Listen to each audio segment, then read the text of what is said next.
병에 걸려도 충분히 잘 살 수 있다. 내가 지난 40여 년간 만난 환자들이 그 산 증인이다. 그들이 병을 이겨내거나 병과 함께 공존할 수 있었던 비결은 특별한 게 아니다. 병을 다스릴 수 있다는 믿음을 가지고 많이 걷고 바르게 물을 마시고 바르게 숨을 쉬는 등 병의 근본 원인을 치유하는 생활 습관을 일상에서 실천했을 뿐이다. 당신도 할 수 있다.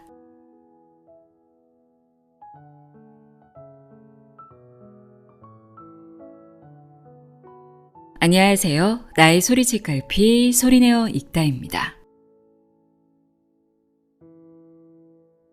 제가 책을 읽어드리고 정보를 전달하는 전달자이긴 하지만요. 건강 정보를 담은 책은 단순히 전달만 하기보다는 책에서 전하는 건강법들을 직접 실천해보는 편입니다.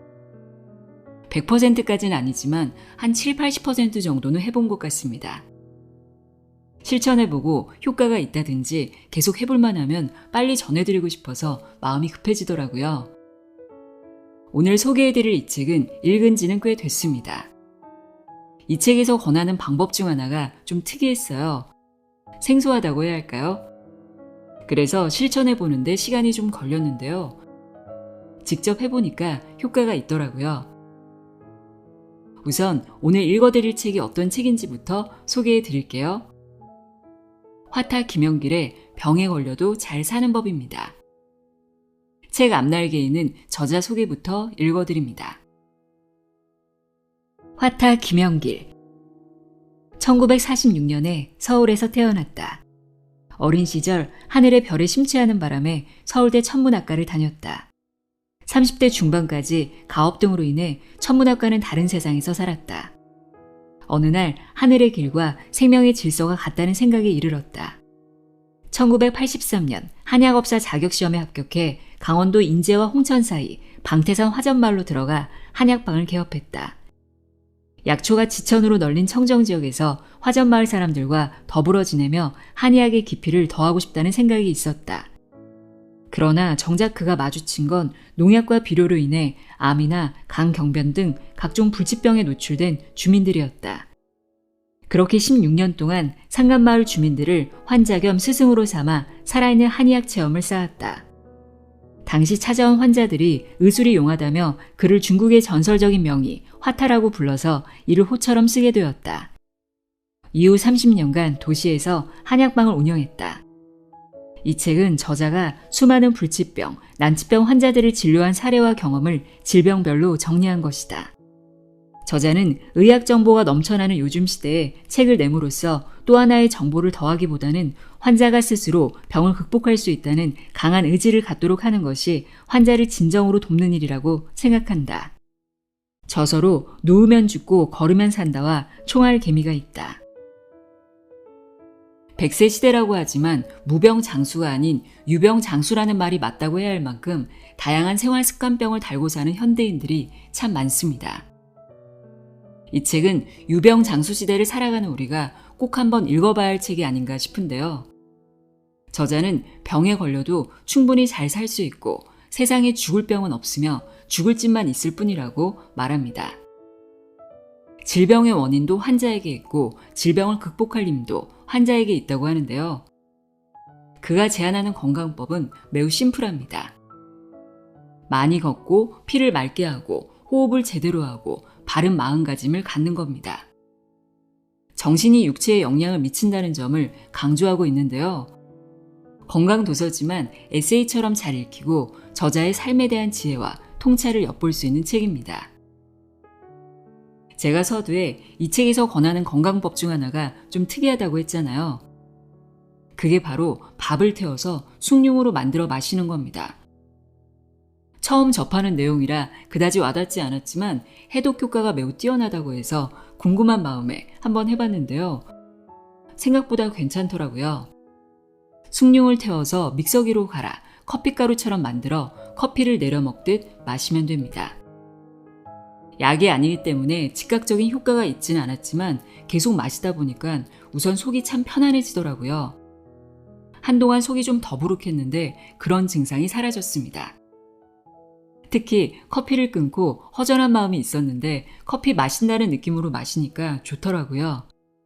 꾸준히 실천해 보려고 합니다. 까맣게 태운 숭늉이 어떤 효능이 있는지 궁금하시죠? 지금부터 화타식 숭늉은 어떤 효능이 있고 어떻게 만드는지, 질병을 다스리며 현명하게 살아가려면 어떻게 해야 하는지 화타 김영길 선생이 전하는 치유 철학과 치유 사례 들어보도록 하겠습니다. 병에 걸려도 잘 사는 법, 내용의 일부를 읽어 드립니다. 귀 기울여 들어보세요.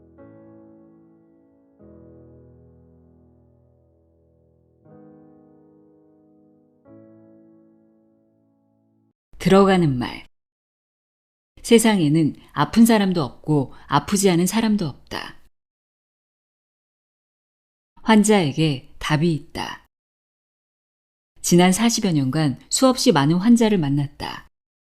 각종 암 환자, 그것도 말기암 등 난치병 환자를 많이 보았다. 각종 암이나 간경화 등 불치병 환자를 나만큼 많이 치료한 사람도 드물 것이다. 내가 유명해서도 아니고 병을 잘 고쳐서도 아니다. 병원에서 집에 가서 맛있는 거 마음대로 드시고 맘 편히 지내세요 라는 말을 들었거나 병원 치료를 감당할 형편이 못 되는 환자들이 다른 대안이 없어 날 찾아온 덕분이다. 내가 그들을 고쳐 유명해지자 다양한 질병으로 고통받던 더 많은 환자가 찾아왔다. 내가 40, 50대를 보낸 강원도 산골 깡촌으로 전국 곳곳에서 환자들이 몰려왔다. 정말 별 볼 일밖에 없던 시골 한약방 주인에게 그들은 기꺼이 목숨을 맡겼다. 용감한 환자들이 나의 스승이 되어준 덕분에 이 무지렁이 한약업사가 밥술이라도 먹고 살았으니 참으로 고맙고 고마운 마음뿐이다. 권투시합을 10년간 관전했다고 링에 올라가 주먹질을 해보았자 소용없다. 축구 경기를 20년 동안 봤다고 축구를 잘하는 것도 물론 아니다. 마찬가지로 알량한 한약 지식을 쌓고 한의서 수백 권을 봤다고 환자를 잘 고치는 건 아니다. 환자는 시험 문제와 같다. 환자에게 답이 있다. 환자의 이야기를 잘 들어보면 치료 방안이 나온다. 환자는 선생님이다. 건강의 가장 큰 적은 오만. 나이가 들면서 그동안 옳다고 생각한 것이 틀렸음을 깨닫는 일이 많아졌다. 환자를 볼 때도 꼭 이러저러 해야 한다는 원칙론을 고집하는 일이 줄어들었다. 강한 신념이 얼마나 위험한지 알게 되었기 때문이다. 바뀐 눈으로 그동안 낸 책을 보니 부끄러웠다. 내 나이 50세가 되던 지난 1996년에 첫 책을 냈으니 근 30년이 지났다. 13년간의 산중 일기인 누우면 죽고 걸으면 산다로 약간의 유명세를 얻은 덕분에 책을 출간한 이후 더욱 많은 환자 선생님들을 만날 수 있었다. 이번에는 꼭 돈이 없거나 병원에서 손을 쓸 수 없는 질병에 걸린 환자들만 찾아온 것은 아니었다. 덜어는 돈이 주체할 수 없을 정도로 많고 명예도 너무 높은 사람들도 있었다. 책을 쓰기 전에 만난 대부분의 환자들이 육체의 병을 치료하는 법을 내게 가르쳐 주었다면 책이 나온 후 만난 환자들은 내게 정신의 병을 고치는 법을 알려주었다. 돈이 많고 명예가 높고 가방끈이 길수록 마음에 병이 든 사람이 많았다. 이들 환자 선생님들을 보면서 배운 것은 놀랍게도 마음과 몸은 하나라는 사실이었다. 현대적인 교육을 받은 세대로서 몸은 다분히 물리적인 영역에 속하기에 인간의 질병과 건강 역시 물리적인 법칙에 종속된다고 생각했는데 그게 아니었다. 사람은 정신과 육체가 하나인 존재임을 알게 됐다. 정신이 건강하지 않으면 제 아무리 몸에 좋은 보약을 먹고 운동을 하고 몸에 좋은 일을 해도 몸이 좋아지지 않는다는 사실을 깨닫게 됐다. 여기서 정신이 건강하지 않다는 건 상식적으로 생각할 수 있는 여러 가지를 의미하지만 그중 가장 나쁜 건 오만이다. 겸손하지 않은 게 제일 해롭다. 남도 다치고 나도 다친다. 겸손하지 않으면 몸을 고칠 수 없다. 아니, 겸손하지 않아서 병이 온 것이라고 해도 과언이 아니다. 겸손을 가르치려고, 겸손을 배우라고 병이 찾아온 것이란 말이다. 오만한 사람은 남의 의견을 무시해야 속이 풀리고 남을 업신여겨야 자신감이 든다. 마음이 오만으로 가득 차 꽉 막혀 있으면 몸이 움츠러든다. 움츠린 몸은 질병의 원인이다. 많이 걷고 피를 맑게 하면 병에 걸리기 쉽지 않다. 건강을 위한 나의 제어는 매우 단순하다. 움직이라는 것이다. 걷든 뛰든 몸과 마음이 허락하는 대로 움직여야 한다. 아프다고 누워있으면 아프지 않은 사람도 아프게 된다. 도저히 걸을 수 없는 상황이라면 상체라도 움직여야 한다. 아프지 않은 사람도 아픈 사람도 움직여야 한다. 뉴턴의 제1법칙은 관성의 법칙이다. 멈춰있는 물체는 계속 멈추려 하고 움직이는 물체는 계속 움직이려고 한다. 몸을 움직이지 않으면 몸이 굳고 서서히 죽어갈 수밖에 없는 것이 자연의 이치다. 나는 환자들에게 걷고 또 걸으라고 권한다. 걷다 보면 교만과 겸손의 차이를 저절로 알게 되기 때문이다. 유럽의 성지 파티나마 루르드에는 불치병 환자들이 많이 찾아온다. 말기암에 걸려 병원에서 시한부 선고를 받은 이들이 몇 달 만에 건강을 회복하고 사회에 복귀하는 일이 허다하다. 걷고 또 걸으면서 겸손을 배운 덕분이다. 겸손은 최고의 선이자 선이다. 겸손을 얻은 자는 마음이 따뜻해진다. 따뜻한 마음을 얻으면 병은 스스로 사라진다. 자신의 따뜻한 마음이 자신의 몸속에 도사린 모든 병을 고치는 명의인 것이다. 두 번째 제어는 피를 맑게 해야 한다는 것이다. 피를 맑게 하려면 운동과 함께 좋은 물을 마셔야 한다. 커피 정도로 까맣게 탄 숭늉을 매일 마시면 피가 맑아진다. 숭늉 속 탄소 성분이 혈액 안에 있는 과잉 영양소와 좋지 않은 부유물을 흡착해서 내보내기 때문이다. 예전에 장독에 장을 띄우면서 수치를 함께 넣은 원리와 같다. 최근에는 서양인들도 몸속 독성물질을 흡수 처리하기 위해 코코넛 껍질을 태워서 만든 차콜 캡슐을 복용하기도 한다. 피를 맑게 하려면 아무래도 채식 위주의 식단이 좋은 것은 사실이다.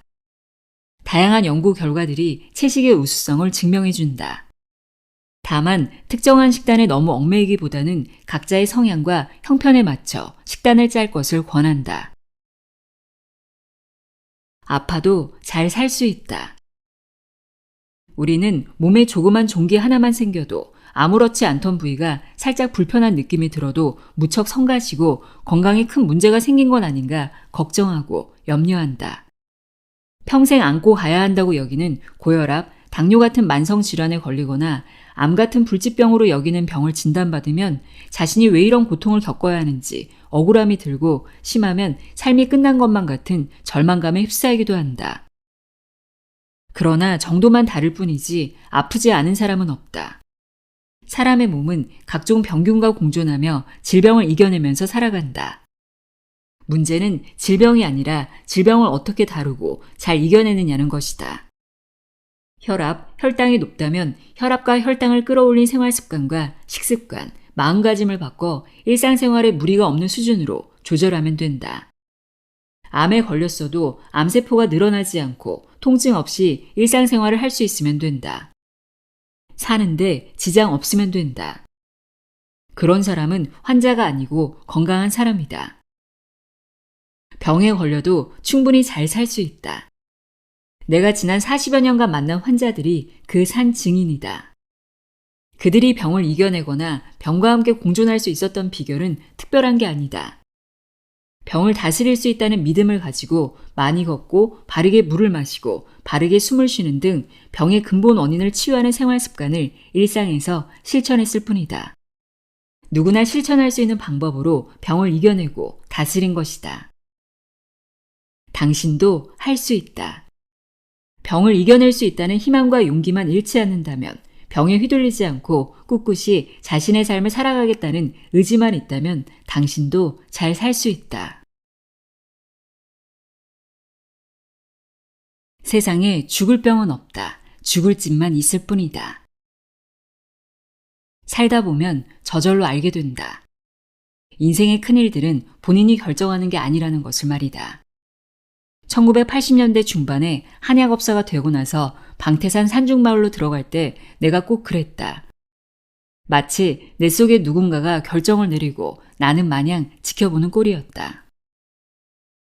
방태산 생활은 온통 예상을 뛰어넘는 당황스러운 일들의 연속이었다. 원시림에서 누구보다도 건강하게 살아갈 것으로 생각한 화전민들은 이미 오랜 기간 사용해온 농약에 중독되어 대부분이 말기암 환자, 시한부 인생들이었다. 1960년대에 경제개발에 시동을 건 대한민국은 1980년대에는 이미 한강의 기적을 이룩한 신흥공업국의 지위에 올라 있었다. 아시아의 세 마리 용이라는 말이 매스컴에 뻔질나게 오르내리던 시절이었다.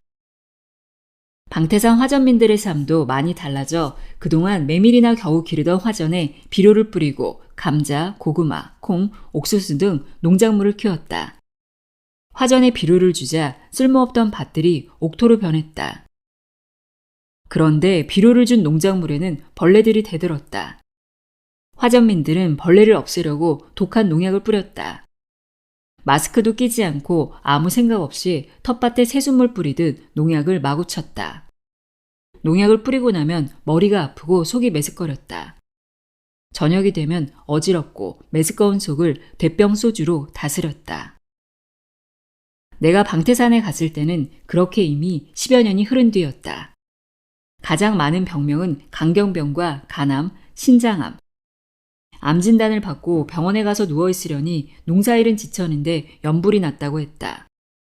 병원에서 시키는 대로 해도 시한부 인생이라고 하니 차라리 일이라도 하다 죽자며 다들 마을로 돌아왔다. 결국 내 한약방으로 왔다. 낮에도 어둑어둑한 5평짜리 내 한약방 벽면에 커다란 그림자가 일렁거렸다. 구석지고 음습한 한약방의 어둠은 깊고 서러웠다. 내가 내 한약방이 그들의 유일한 희망이자 버팀목이었다. 누우면 죽고 걸으면 산다. 개동이 아버지는 딸만 8명을 둔 40대 남자였다. 나와 너나들이를 하면서 지내던 개동이 아버지가 어느 날 반쯤 넋이 나가서 나를 찾아왔다. 병원에서 강경하래. 간암도 있고 신장도 나쁘대. 얼마 후 죽을 거래. 아직 애들도 어린데 혹시 더 살 방법이 있을까? 그동안 집에 와 뭘 먹었지? 인진쑥, 벌나무를 삶아서 먹었다가 죽을 뻔했어. 또 뭐 먹었어? 뽕나무 버섯, 상황버섯, 참나무 겨우살이, 군뱅이를 먹었는데 소용없었어. 뭐 천천히 죽을 방법이 없을까? 병의 원인을 알면 죽고 싶어도 잘 안 죽어.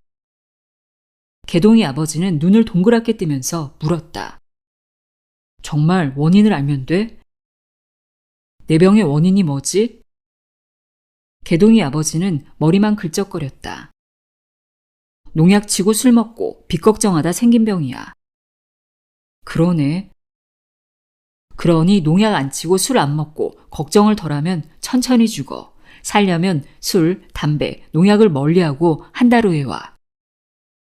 개동이 아버지는 배추 농사에 욕심을 부리다 빚을 졌다. 고랭지 배추 재배는 투기성이 있었다. 많은 농민이 배추 농사에 과도한 투자를 하다 빚을 졌다. 농약 먹고 자살하는 사람도 있었다. 빚 때문에 신경 쓰면 몸만 상해. 너는 맨주먹으로 얼마든지 살 수 있는 사람이야. 네가 언제 돈 있었냐? 농약보다 해로운 게 빚 걱정이야. 걱정을 버려야 살 수 있어. 개동이 아버지는 시키는 대로 했다. 차근차근 한 단계 한 단계 식이요법을 시켰다. 물 대신 진한 숭늉 먹기, 잡곡밥을 숭늉에 말아 50번 이상 씹어 먹기, 산나물을 푹 삶아 오래 묵은 된장이나 간장에 찍어 먹기, 노동 참선, 취침 전에는 1시간 이상 막대기로 발바닥 때리기. 아무리 아프고 힘들어도 누우면 안 돼. 아무리 걱정해도 걱정은 그대로 있으니 걱정을 줄여. 애들을 생각하며 이를 악물어. 아침에 눈을 뜨면 나는 절대 죽지 않는다. 나는 걱정하지 않는다를 10번씩 외쳐. 개동이 아버지는 시간이 나면 산에 다니며 약초를 캐고 나무를 뜯었다. 그가 죽기는커녕 멀쩡한 몸으로 돌아다니자 주변 마을의 간경화, 간암 환자들이 몰려왔다. 불치병을 고치는 명이라는 소문이 나자 도시에서도 많은 환자가 찾아왔다. 수십 년이 지났다. 개동이 아버지는 딸들을 다 시집 보내고 아직도 농사 짓고 산에 다니면서 약초를 캔다. 폐암, 신장암, 전립선암, 간경화, 간암, 췌장암, 유방암, 난소암 따위에 걸려 죽는다는 판정을 받고 나에게 왔던 사람들이 여전히 절반 이상 살아있다. 그들은 도시 사람들과는 달리 의학 지식이 많지 않았다. 그 덕분에 그들은 간경화, 간암이 불치병이라는 공포에 떨지 않았다. 술, 농약, 걱정을 멀리하면 낫는다는 확신이 있었다. 내가 말한 식이요법이 절대로 옳다는 믿음이 있었다. 후성 유전학은 노력에 따라 DNA도 얼마든지 바뀐다는 것을 밝혔다. 신념이 DNA를 바꾼다. 원인을 제거하고 머리를 맑게 하고 혈관을 깨끗하게 하면 불치병은 물러간다. 세상에 죽을 병은 없다. 죽을 짓만 있을 뿐이다. 누우면 죽고 걸으면 산다를 화두로 삼고 화타식 처방의 기본 정신을 충실하게 지키면 된다. 방태산 사람들은 그렇게 했고 그렇게 해 죽을 병을 뗐다. 살아있는 의료 교육을 제공해준 방태산 사람들. 농약 중독 때문에 간질환이 난 사람들이 한약방을 찾아왔을 때 나라고 무슨 뾰족한 치유법이 있었겠는가? 그저 아픈 사람들을 위로하고 같이 약수도 쓸어다니고 산나물도 캐고 냉수욕도 하고 그랬을 뿐이다. 다행히 서울에서 온 한약방 선생님의 말씀이 효과가 있어서 병원에서는 죽는다고 했던 사람들이 한 해 두 해가 지나도 멀쩡하게 살아서 돌아다녔다. 화타 선생 말만 들으면 안 죽어. 졸지에 내가 암을 고치는 신통한 명의가 되었다. 소문이 퍼져나가서 전국에서 환자가 몰려들었다. 그렇게 13년을 동네 주치의 노릇을 하며 별의별 환자들을 다 보았다. 실전보다 더 좋은 학교가 어디 있겠는가? 불치병 환자들은 수업료 수억 원을 내도 받을 수 없는 교육을 제공해 주었다. 돈과 명예를 줍고자 도시에 있었으면 절대로 받을 수 없는 최고의 현장 의료 교육이었다. 동네 사람들은 또한 약초 전문가였다. 예로부터 내려오는 약초의 효능을 줄줄이 깨고 있었다.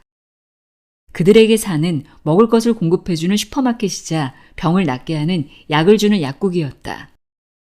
그들의 지식에 비하면 동의보감은 시대에 뒤떨어진 구닥다리 의서에 지나지 않았다. 동네 사람들이 의료 B급을 알려주는 산신령이었다. 나는 의료인으로서 배워야 할 모든 것을 방태산에서 배웠다. 지금도 그때의 동네 사람들과 아직 비교적 젊었던 나를 거기로 이끈 내 안의 나에게 감사한다.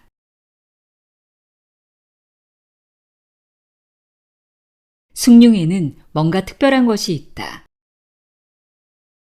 지금 내가 운영하는 한약방 가까이에 국립암센터가 있다. 간혹 항암제를 맞다가 아무것도 먹지 못하는 사람들이 있다.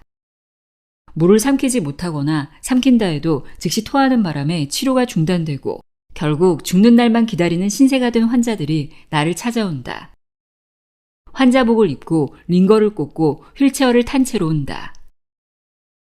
이들은 물이라도 한 모금 시원하게 마시다가 죽는 게 소원이다. 이들에게 비방을 처방해주면 며칠 후에는 정장을 하고 웃으면서 걸어서 등장한다. 다시 항암 치료를 받으라는 주의의 말을 뿌리치고 병원을 나오는 사람들도 많다.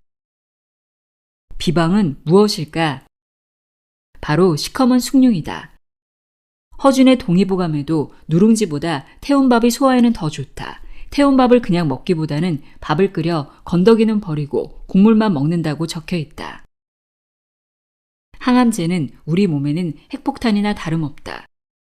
이 폭탄을 투하하면 부작용으로 머리카락이 빠지고 체중이 빠르게 줄어든다. 계속 구역질이 나고 음식을 먹을 수 없다. 특히 몸속에 독소가 꽉 차게 된다. 이 독소를 없애는 게 급선무다. 해독에 가장 좋은 게 미세한 탄소 분말, 카본 블랙이 주재료인 시커먼 숭늉이다. 카본 블랙은 몸속의 불순물과 결합하는 성질이 있다. 따라서 시커먼 숭늉을 마시면 몸속 불순물을 흡착하여 몸 밖으로 빼내어 혈관을 깨끗하게 만들 수 있다. 현대인들에게 제일 무서운 병은 암과 중풍이다. 이 병들은 다 혈관이 지저분해져서 생긴다. 혈관의 길이는 10만 킬로미터에 달한다. 지구 2바퀴 반을 도는 길이다. 검은색 숭늉이 혈관을 깨끗하게 하고 혈액을 맑게 하는데 큰 역할을 한다. 항암 치료를 받다 기력이 없는 사람은 음식은커녕 물도 넘기기 어렵다. 이때 화타식 숭늉을 마시면 기력이 돌아오고 음식을 먹을 수 있다. 모든 약의 으뜸은 산삼이나 녹용, 사양 따위가 아니라 진창미와 복룡 간의 장점이 어우러진 화타식 숭늉이다. 화타식 숭늉 만들기 1. 귀리, 보리, 밀, 백미를 자기 취향에 맞게 섞어 밥을 짓는다. 백미는 진창미가 좋다. 진창미는 창고에 오랫동안 보관한 묵은 쌀이다. 되도록 진창미를 80% 이상 넣는다. 2. 이 밥을 80에서 90% 태워서 누룽지를 만든다. 3. 이 탄 누룽지를 작은 입자로 만든다. 4. 그릇에 거름망을 놓고 이 누룽지를 넣는다. 여기에 뜨거운 물을 부어 우려낸다. 커피처럼 검은 물이 나올 때까지 수차례 우린다. 시커먼 숭늉의 효능. 왜 누룽지를 80에서 90%만 태울까? 100% 태우면 탄소가 되고 만다. 80에서 90%쯤 태워야 곡물의 속껍질과 씨눈이 남아있다. 간혹 태운 음식은 암의 원인이라고 여겨서 꺼리는 사람들이 있다. 물론 동물성 단백질이나 지방질을 태우면 몸에 해롭다. 그러나 식물성 단백질이나 지방질을 태운 것은 전혀 해롭지 않다.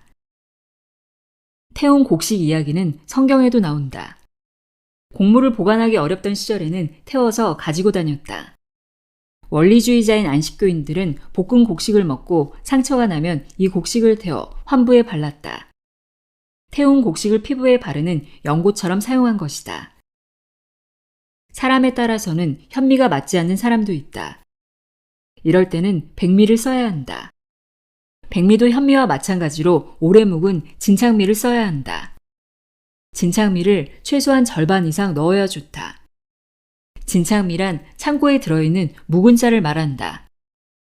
동의보감에서는 진창미가 비장을 돕고 갈증, 정서불안, 설사, 이지를 다스린다고 했다. 쌀 자급이 가능해진 1980년대 이전에는 쌀이 부족해 묵은 쌀이 귀했다.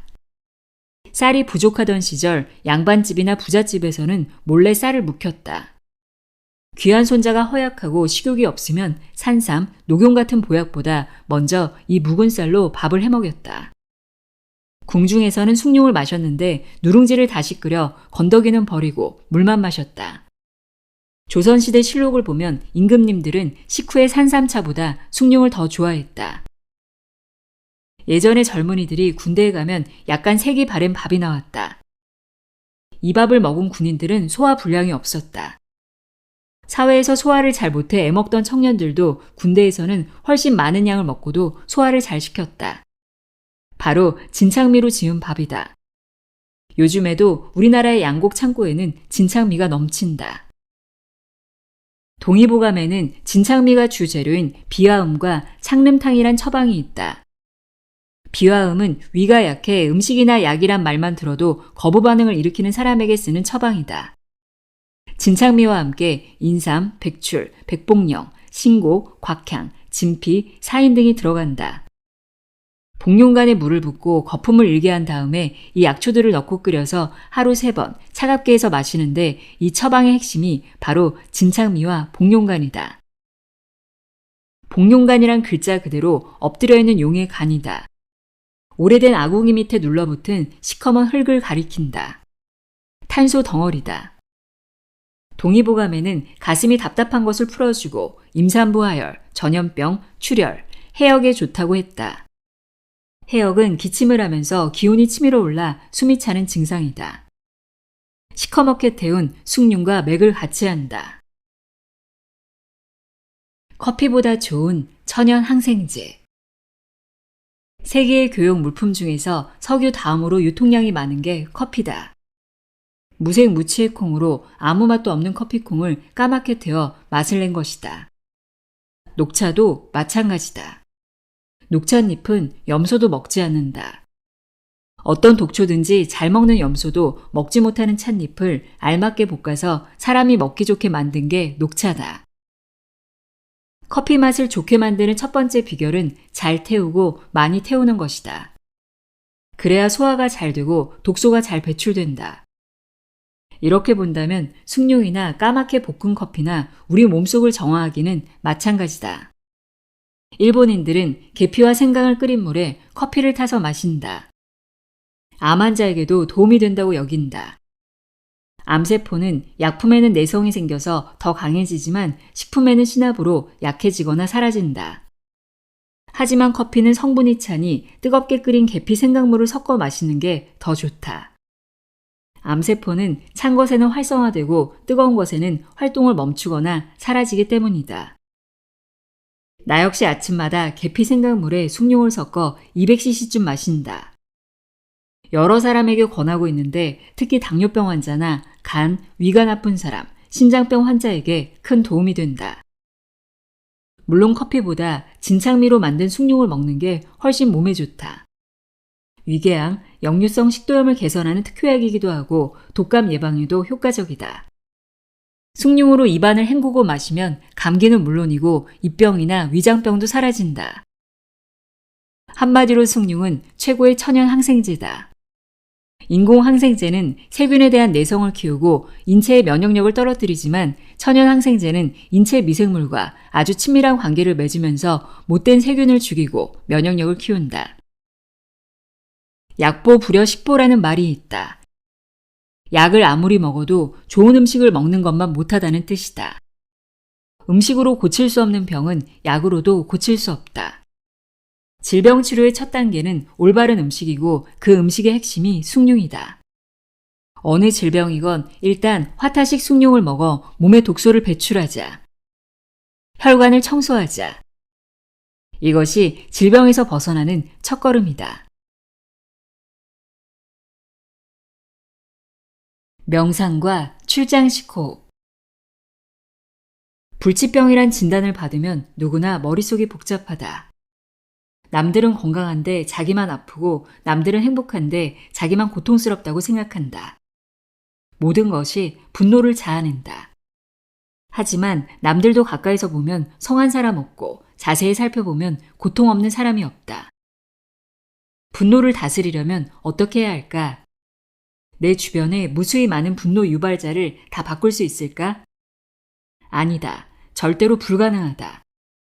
바꿀 수 없는 상대를, 그것도 엄청나게 많은 상대를 바꾸겠다면서 기쓰지 말고 나 자신부터 바꾸면 된다. 이럴 때 명상을 하면 행복과 사랑의 감정을 만들어내는 뇌신경 물질이 많이 분비된다. 남의 말에 귀 기울이지 말고 텅 빈 마음, 담담한 마음으로 세상을 바라보자. 분노와 번뇌, 잡념 속에 빠져있는 한 아무리 좋은 건강법이나 양생법도 개밥의 도토리 신세다. 그래서 더욱 명상과 들숨보다 날숨을 길게 하는 출장식 호흡이 필요하다. 몸을 고단하게 움직여라. 명작 홍당무를 쓴 프랑스 작가 쥘 르나르는 아침마다 묵상하면서 눈이 보인다, 귀가 즐겁다, 몸이 움직인다, 기분도 좋다, 고맙다, 인생은 아름답다는 말을 되뇌곤 했다. 이스라엘의 역사학자 유발 하라리 역시 20년간 명상 호흡을 하면서 21세기 최고의 문명 비평서로 평가받는 사피엔스와 호모데우스를 썼다. 그는 하루에 2시간씩 새벽과 자기 전에 1시간씩 명상과 출장식 호흡을 했다. 명상은 아무것도 하지 않는 것이 목적이다. 자신이 현재 처한 상황에 대해 어떤 판단도 내리지 않고 있는 그대로 받아들이는 태도로 자각하는 것이다. 실제가 무엇인지를 파악하는 수련인 것이다. 결과부자를 하고 날숨과 들숨에 집중하다 보면 채 1분도 되지 않아 수많은 잡념이 호흡에 집중하는 것을 방해하기 마련이다. 하지만 내가 내 삶의 주인이 아니라 잡념이 내 주인임을 느끼는 순간 명상의 가치를 발견한다. 머릿속에 꽉 차있던 쓰레기들이 사라지고 텅 빈 공간이 생기면서 다른 세상이 열린다. 아무 목적도 아무 생각도 없는 상태에서 참된 내가 나오는 것이다. 출장식 호흡으로 마음을 다스리자. 마음을 다스리는 일은 가만히 앉아서 명상에 잠기거나 참선을 한다고 되는 게 아니다. 번뇌, 분노, 집착, 고민 등 정신적인 장애를 극복하려면 몸을 고단하게 만들어야 한다.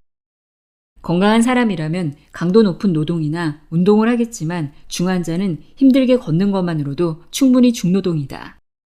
특히 머리의 기운이 오르는 상기병을 막으려면 많이 걸어야 한다. 중환자는 천천히 걷되 출장식 호흡을 하는 게 가장 좋다. 손가락을 꼽아가면서 호흡수를 헤아리다 보면 고민과 망상 같은 머릿속 잡념을 비울 수 있다. 시간이 없다면 아침에 일어나서 30분, 잠자리에 들기 전에 30분간 앉아서 출장식 호흡을 해도 좋다. 명치까지 물에 담그는 반욕이나 무릎까지 담그는 각탕 반욕을 할 때도 마음속으로 출장식 호흡을 하는 게 좋다. 호흡은 4걸음을 걷는 동안, 즉 4초간 내쉬고 2걸음을 걷는 동안, 즉 2초간 들이마신다. 들이마실 때는 우주의 모든 기운이 모두 내 몸에 들어온다는 느낌으로 깊게 숨을 쉰다. 고혈압 증세가 있다면 5초간 내쉬고 2초간 들이마신다. 저혈압이 있다면 3초간 내쉬고 2초간 들이마신다. 보통 사람은 4초간 내쉬고 2초간 들이마시는데 숙달되면 8대4, 10대5로 늘릴 수도 있다. 여기서 중요한 것은 코로 호흡해야 한다는 점이다. 입으로 호흡하면 공기 중에 있을지도 모를 바이러스가 체내에 침입하는 것을 막기 힘들다. 코로 호흡하면 산소 공급도 잘 되어 백혈구가 건강해진다. 60대가 되면 절반 이상이 고혈압으로 고생한다. 혈압약을 먹는 건 불가피한 선택이더라도 사람에 따라 만만치 않은 부작용이 뒤따른다. 출장식 호흡을 하면 고혈압 환자는 10년 먹던 혈압약도 10일 안에 끊을 수 있다. 저혈압 환자는 문제가 더 많다. 약이 없다. 현대의학의 사각지대다. 멀쩡한 사람이 저혈압 때문에 자다가 죽는 일이 허다하다. 하지만 출장식 호흡을 하면 저혈압이 정상 혈압으로 바뀐다. 최소 하루 1시간 이상 100일은 해야만 효과가 나타난다. 신체와 정신이 다 건강해야 진정 건강한 것이다. 이제부터라도 올바른 마음가짐, 양생과 올바른 음식 섭취, 섭생을 생활 속에서 실천하자. 그것이 곧 신체와 정신의 건강을 실천하는 길이다.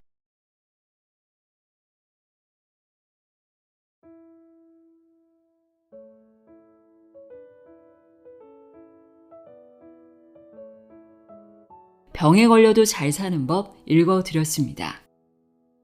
병이 있어도 병을 다스릴 수 있다는 믿음을 가져야 하고 많이 걷고 바르게 숨을 쉬면 건강해질 수 있다는 것을 알 수 있었습니다. 몸과 마음은 결국 하나라는 것도 잊지 마세요. 오늘도 함께 해주셔서 고맙습니다.